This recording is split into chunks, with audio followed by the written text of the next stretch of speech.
এটাই আছে। আমরা কিচ্ছু পাই না, কিচ্ছু করতে পারি না, এটা আমি বিশ্বাস করতে চাই। কারণ প্রত্যেকটা শ্রমের একটা প্রতিদান আছে। আমাদের লড়াই, আমাদের বক্তব্যের মধ্যে দিয়ে, সেটা তুলে ধরার মধ্য দিয়ে, এই যে ঐক্যমত্য কমিশন গঠন করা, তার এখানে প্রতিদিন সময় দিয়ে, শ্রম দিয়ে, আমরা কথা বলার মধ্য দিয়ে আমরা এটা বোঝাবার চেষ্টা করেছি যে এই মানে শুধুমাত্র শেখ হাসিনা পালিয়ে যাওয়ার মধ্য দিয়ে আপনি আরেকটা শেখ হাসিনা তৈরি করার যে রাজনীতি আপনারা চালু করতে চান, এই রাজনীতি বাংলাদেশে আসা হবে। আপনি দেখুন পরিষ্কারভাবে দেখছেন যে আমি শুরুতে বললাম যে পুরনো ডিপ স্টেট বলেন, তারাই কিন্তু এটাকে, এই সংস্কারের আলোচনাটাকে বাদ দিয়ে পুরনো জায়গায় থাকবার জন্য একদম একমত হয়ে গেছে। গণ অভ্যুত্থান 5 তারিখে, 8 তারিখে বিএনপি 3 মাসের ভিতরে নির্বাচন চাইলেন। চিন্তা করুন আপনি, কারণে নির্বাচন চাইলেন আপনি, এটা কি রুটিন কোনো সরকার যে 3 মাসের ভিতরে নির্বাচন করতে হবে? এত বড় বিপ্লবের পরে 3 মাসের নির্বাচন চাইবেন কিভাবে? এর মধ্য দিয়ে সেদিনে জাতিকে বুঝিয়ে দেওয়া হলো যে যেসব প্রতিশ্রুতিগুলা তৈরি হয়েছে, যে রাষ্ট্র মেরামতের কাজ চলছে, ছাত্রীরা যখন, স্কুলের বাচ্চারা যখন কি বলে রাস্তায় রাস্তায় 2018 সালে কোটা আন্দোলনের সময়, 2018 সালে কোটা আন্দোলন, নিরাপদ সড়ক আন্দোলনের সময় তারা লিখছে যে রাষ্ট্র মেরামতের কাজ করছে। তখন বাংলাদেশের রাজনীতিবিদরা তখনই বোঝে না যে রাষ্ট্র মেরামত করা যাবে। সেই ডিএনজি বলেন, এই জেনারেশন বলেন, তারা যে দাবিগুলো উত্থাপন করছে, সেই দাবিগুলো হচ্ছে এই বাংলাদেশ যে পুরনো পদ্ধতির যে বাংলাদেশ, এই পদ্ধতি থেকে বেরিয়ে আসছে। সেই জন্য এর ঐক্যমত্য কমিশনের যে প্রস্তাবনা অনেক অনেক অনেক বেটার, অনেক বেটার। আপনারা যদি ডিটেল পড়েন দেখবেন আপনারা যে বাংলাদেশটাকে আসলে বদলে দেওয়ার একটা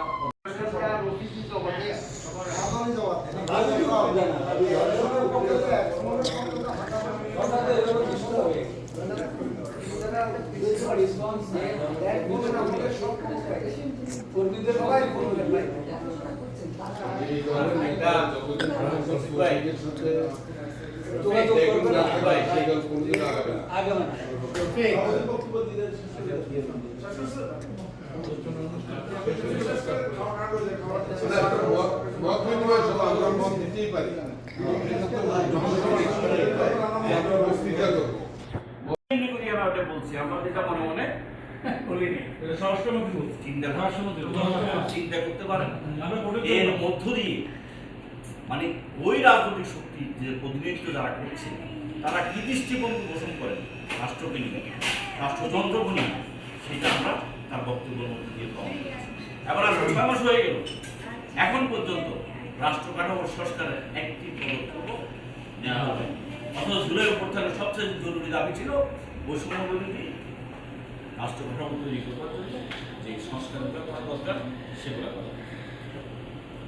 এর মধ্যে দিয়ে হতাশার জায়গাটা হলো যে আমি যেটা কথা বললাম যে পুরনো বন্দোবস্তের শক্তিগুলো কখনোই নতুন শক্তি তৈরি হওয়ার সুযোগ করে দেয়।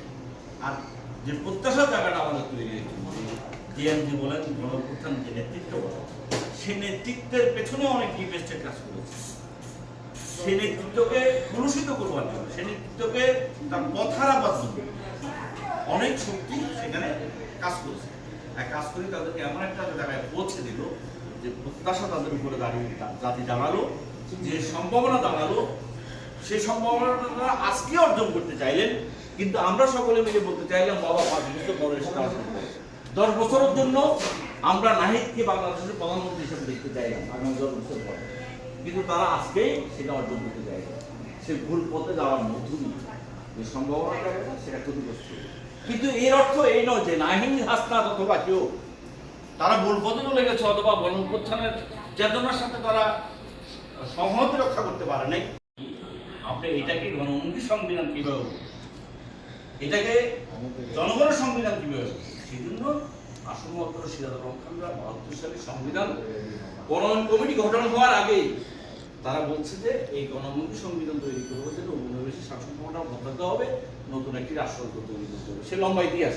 কিন্তু বললাম যে আমরা যে কথাগুলো বলবার চেষ্টা করেছি, সেই কথাগুলোর প্রতিধ্বনি কিছুটা হলেও আছে, যে রাষ্ট্রযন্ত্র বদলে দেওয়ার একটা রাজনীতি সামনে তৈরি হয়েছে। এটুকুও আছে। এই দুর্বৃত্তের অর্থনৈতিক কাঠামো হিসাবে আমার সেই প্রত্যাশার জায়গা আছে, আশার জায়গাটা আছে। আমি মনে করি যে বাংলাদেশ ঘুরে দাঁড়াবে এবং বারবার প্রতারিত হবে না, বারবার প্রতারিত হতে পারে না, এবং মানুষ পরিষ্কার বুঝে যে তাদের সাথে প্রতারণা করা হচ্ছে, শহীদদের সাথে প্রতারণা করা হচ্ছে, রক্তের সাথে প্রতারণা করা হচ্ছে। এবং এত বড় প্রতারণা 54 বছর আর হয়নি, প্রতারণা এখন হচ্ছে। সেই প্রতারণা থেকে মুক্তি কোনো না কোনো প্রজন্ম কোনো না কোনোভাবে আরেকটি লড়াই সামনে থাকবে। এখন এই লড়াই ছাড়া তো পৃথিবীতে ভালো কিছু তৈরি হওয়ার কোনো সুযোগ তৈরি হয়। লড়াই তো অব্যাহত রাখতে হয়। আমরা আমাদের জায়গা থেকে চেষ্টা করছি, আমাদের সামর্থ্য কম, পরিসর ছোট, আদর্শিক রাজনীতি ক্রমাগত কোণঠাসা হচ্ছে, দুর্বৃত্তায়িত রাজনীতির কাছে, অর্থনীতির কাছে, অর্থের কাছে। সেখানে আমাদের টিকে থাকার যেখানে চ্যালেঞ্জ, সেই টিকে থাকার চেষ্টাটাই আমরা অব্যাহত করছি। আপনারা হয়তো বলবেন যে এই টিকে থাকার থেকে সমাজে কি অবদান রাখবে। এখন সমাজের সমস্ত মানুষ মাদকাসক্ত হয়ে গেলে মসজিদের ইমাম কি নামাজ পড়াবে না? সে কি মসজিদে আদান দিবে না? মুসল্লি না থাকলেও সেই কাজটা করবে না?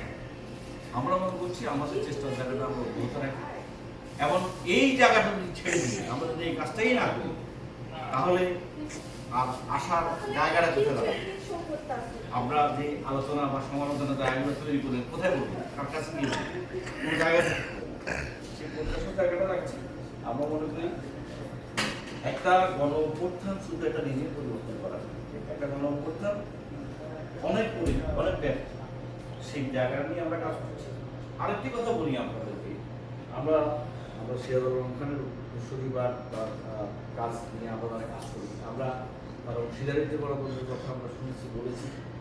আমরা মনে করি যে বাংলাদেশে যে গণতান্ত্রিক ব্যবস্থার জন্য লড়াই করা বা 2400 যে লড়াই হয়েছে, এতে কিন্তু গণতান্ত্রিক রাষ্ট্র তৈরি করবার ক্ষেত্রে আমাদের দৃষ্টিভঙ্গির সাথে মিলে, এটা হলো পশ্চিমা গণতন্ত্রের এক ধরনের অনুশীলন, সংখ্যাগরিষ্ঠের শাসন তৈরি করবার একটা চেষ্টা।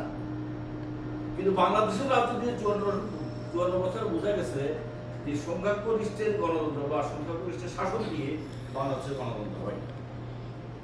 সেই জন্য যেটা বলছেন যে এই রাজনীতি এখানে নাই, আমার যেটা মনে হয়, আমরা পৃথিবীর যে প্রান্তে থাকি না কেন, দেশের আভ্যন্তরীণ রাজনীতি, তার অর্থনীতি, জিও পলিটিক্যাল পজিশন কি হচ্ছে বা কি হতে পারে, পাশ্চাত্যরা সকলের ভিতরে একই ভূমিকা পায়। সে বিষয়ে আমি বেশি কথা বলবো না, অনেকগুলো ইস্যুজ আছে যে শেয়ার করা যেতে পারতো অনেক সময় নিয়ে, কিন্তু যেহেতু আমরা ছোট্ট একটা পরিসরে বসেছি, আমরা বেশি সময় নিতে চাই না, বিভিন্ন মার্ডারে দিয়েছে। আমরা একটা বিশাল যেটা বললেন যে একটা গণ অভ্যুত্থান যেটা ফ্রান্স রেভলিউশনকে হার মানায়, এবং একটা গণ অভ্যুত্থানের মধ্য দিয়ে একটা রেজিম পরিবর্তন করার আমরা সুযোগ পেয়েছি। স্বাধীনতার 54 বছরের ভেতরে আমরা আরো গণ অভ্যুত্থান মুখোমুখি হয়েছিলাম, এবং তার মধ্য দিয়ে রেজিম পরিবর্তন হয়েছিল।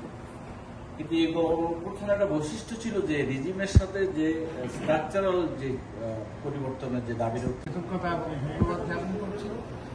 আর মূলত অ্যাকচুয়ালি 24 বিপ্লবের পরে বাংলাদেশের রাজনৈতিক প্রেক্ষাপটে আমাদের বর্তমান বাংলাদেশের রাজনৈতিক অবস্থা এবং আমাদের দলের অবস্থান এবং দলের কার্যকরী কী ধরনের বা করণীয় কী আমাদের, সেই বিষয়ে আমরা জানার জন্যই মূলত আগ্রহ ছিল আমাদের। এবং আমাদের যে বসে বসেই বলি, অনুমতি নেই। ধন্যবাদ জনাব শামীম আপনাকে। আসলে এই ধরনের অনুষ্ঠান যখন হয় তখন আমার অনেক কথা বলতে ইচ্ছা করে। তার কারণ হচ্ছে যে একটা দেশ তো পরিচালনা করে রাজনীতিবিদরা একটা দেশ যেভাবে পরিচালনা করে দেশটা সেইভাবেই তৈরি গড়ে ওঠে। আসলে রাজনীতি তো একটা সঠিক ধারা, এই ধারাটাকে বিশ্বাস রাখতে হবে, বিশ্বাসভাবে এগিয়ে যেতে হবে। রাজনীতি বারবার আমাদের মুক্তিযুদ্ধের নেতা আশীর্বাদ পথ দেখাইছে, সেই পথ আমরা হয়তো ধরে রাখতে পারি নাই, বা বিভিন্ন সময় সুযোগে আমরা বিভিন্ন পথে প্রবাহিত হয়েছে, কিন্তু তারপরও আমাদের আজকেও আমাদের একটা সঠিক পথ আমরা খুঁজে বের করে আমাদের দলকে সুসংগঠিত 3 দিন একসাথে খাওয়া দাওয়া করছি আর কি। আসলে 400 দিনের বক্তৃতা করলি তো 5 মিনিটও না।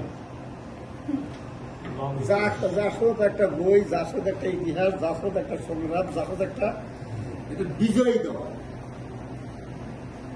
কথাটা বলতে খারাপ হয়ে গেল। 1971 সালে রণাঙ্গনে 95% মুক্তিযোদ্ধা জাসদ। সেদিনই বলছি এত শক্ত কথা। দলটা আজকে হারায় গেছে, আমার বলছে, ওই সাংবাদিক ভাই বলেছে, কষ্টের কথা। দল হারাই যায়। রাজনীতি ফিল্মের সময় দেখো ওই দলটা হারায় গেছে। একটা দলের একটা আন্দোলন করি, তার একটা নীতি থাকতে হবে, সঠিক একটা রণকৌশল থাকতে হবে। আলোচনা সভা অনেক আসলে গত 24-এর আন্দোলনের পরে বলতে এটাই আমাদের এরপরও আরেকবার বলছিলাম স্বপ্ন ভাই আসার সুবাদে যাই আমরা এখনই শুরু করছি। জাতীয় সমাজতান্ত্রিক দল জেএসডি যুক্তরাষ্ট্র কর্তৃক আয়োজিত আজকে মত বিনিময় সভায় সভাপতিত্ব করবে যুক্তরাষ্ট্র জেএসডি সংগ্রামী আহ্বায়ক জনাব এনামুল হায়দার ভাই। আজকে মত বিনিময় সভায় 24 উত্তর দেশের বর্তমান রাজনৈতিক প্রেক্ষাপট নিয়ে আজকের এই মত বিনিময় সভায় মত বিনিময় সভা বা এটি একটি শুভেচ্ছা বিনিময় সভা, সবাই একসঙ্গে অনেকদিন পরে। এর আগে এসেছি, ভালো লেগেছে। আমি মুক্তিযুদ্ধের সংগঠক 66-67 থেকে কর্মী ছিলাম। হোটেল ভাই শামীম সিরাজ জল ভাইদের কর্মী, আমরা ছোটবেলায় অনেক কাজ করেছি তাদের নির্দেশনা। কৃতজ্ঞতা এবং ধন্যবাদ জ্ঞাপন করছি। আর মূলত অ্যাকচুয়ালি 24 বিপ্লবের পরে বাংলাদেশের রাজনৈতিক প্রেক্ষাপটে আমাদের বর্তমান বাংলাদেশের রাজনৈতিক অবস্থা এবং আমাদের দলের অবস্থান এবং দলের কার্যকরী কী ধরনের বা করণীয় কী আমাদের, সেই বিষয়ে আমরা জানার জন্যই মূলত আগ্রহ ছিল আমাদের। এবং আমাদের যে কিছু এখানে নাই। আমার যেটি মনে হয়, আমরা পৃথিবীর যে প্রান্তে থাকি না কেন, দেশের আভ্যন্তরীণ রাজনীতি, তার অর্থনীতি, জিও পলিটিক্যাল পজিশন কি হচ্ছে বা কি হতে পারে, পাশ্চাত্যরা সকলের ভিতরে একই ভূমিকা পায়। সে বিষয়ে আমি বেশি কথা বলবো না। অনেকগুলো ইস্যুজ আছে যে শেয়ার করা যেতে পারতো অনেক সময় নিয়ে, কিন্তু যেহেতু আমরা ছোট্ট একটা পরিসরে বসেছি, আমরা বেশি সময় নিতে চাই না, বিভিন্ন নটা বেজে গিয়েছে। আমরা একটা বিশাল যেটা বললেন যে একটা গণ অভ্যুত্থান, যেটা ফ্রেঞ্চ রেভলিউশনকে হার মানায়, এবং একটা গণ অভ্যুত্থানের মধ্য দিয়ে একটা রেজিম পরিবর্তন করার আমরা সুযোগ পেয়েছি। স্বাধীনতার 54 বছরের ভেতরে আমরা আরো গণ অভ্যুত্থান মুখোমুখি হয়েছিলাম এবং তার মধ্য দিয়ে রেজিম পরিবর্তন হয়েছিল। কিন্তু এই গণ অভ্যুত্থানের একটা বৈশিষ্ট্য ছিল যে রেজিমের সাথে যে স্ট্রাকচারাল যে পরিবর্তনের যে দাবি 3 দিন একসাথে খাওয়া দাওয়া করছি আর কি।